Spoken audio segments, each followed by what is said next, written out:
Indian ക്രിക്കറ്റിലെ യുവ പ്രതിഭയായ യശസ്വി ജയ്സ്വാളിന്റെ കരിയറിലെ ഏറ്റവും മികച്ച ടെസ്റ്റ് ഇന്നിംഗ്സുകളിലൊന്നിലാണ് വെസ്റ്റ് ഇൻഡീസിനെതിരായ രണ്ടാം ടെസ്റ്റ് സാക്ഷ്യം വഹിച്ചത്.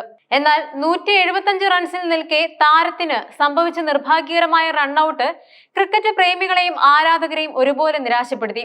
ഇരട്ട സെഞ്ചുറി എന്ന മഹത്തായ നേട്ടത്തിന് തൊട്ടരികെ വെച്ച് യുവ ഓപ്പണർക്ക് ക്രീസ് വിടേണ്ടി വന്നതിന് കാരണം മറ്റാരുമല്ല, കൂടെ ക്രീസിലുണ്ടായിരുന്ന ക്യാപ്റ്റൻ ശുഭ്മാൻ ഗില്ലിന്റെ ഭാഗത്തു നിന്നുണ്ടായ ആശയക്കുഴപ്പമാണ്.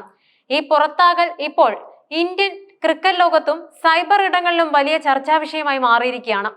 മത്സരത്തിന്റെ രണ്ടാം ദിവസം ആദ്യ ഓവറിലെ രണ്ടാം പന്തിലാണ് നിർഭാഗ്യകരമായ സംഭവം അരങ്ങേറിയത്.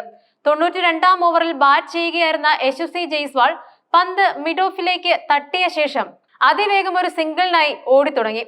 എന്നാൽ നോൺ സ്ട്രൈക്കർ എൻഡിലുണ്ടായിരുന്ന ക്യാപ്റ്റൻ ശുഭ്മാൻ ഗിൽ ആദ്യം ഓടാൻ ഒരുങ്ങി പ്രതികരിച്ചെങ്കിലും പകുതി ദൂരം പിന്നിടും മുമ്പേ അദ്ദേഹം ഓട്ടം മതിയാക്കി ക്രീസിലേക്ക് തിരികെ കയറി. ഇതിനകം പിച്ചിന്റെ മധ്യഭാഗത്ത് എത്തിക്കഴിഞ്ഞിരുന്ന ജയ്സ്വാൾ ഗില്ലിന്റെ പ്രതികരണം കണ്ടപ്പോൾ തിരിഞ്ഞോടാൻ ശ്രമിച്ചു. എങ്കിലും അതിനോടകം ഫീൽഡർ പന്ത് കൃത്യമായി വിക്കറ്റ് കീപ്പർ ടെവിൻ ഇംലാച്ചിന്റെ കൈകളിൽ എത്തിക്കുകയും ഇംലാച്ച് സ്റ്റമ്പുകൾ തെറിപ്പിക്കുകയും ചെയ്തിരുന്നു. താൻ ഓടാൻ ആവശ്യപ്പെട്ടിട്ടും ഗിൽ പ്രതികരിച്ചില്ല എന്ന നിരാശ ജയ്സ്വാളിന്റെ മുഖത്ത് പ്രകടമായിരുന്നു.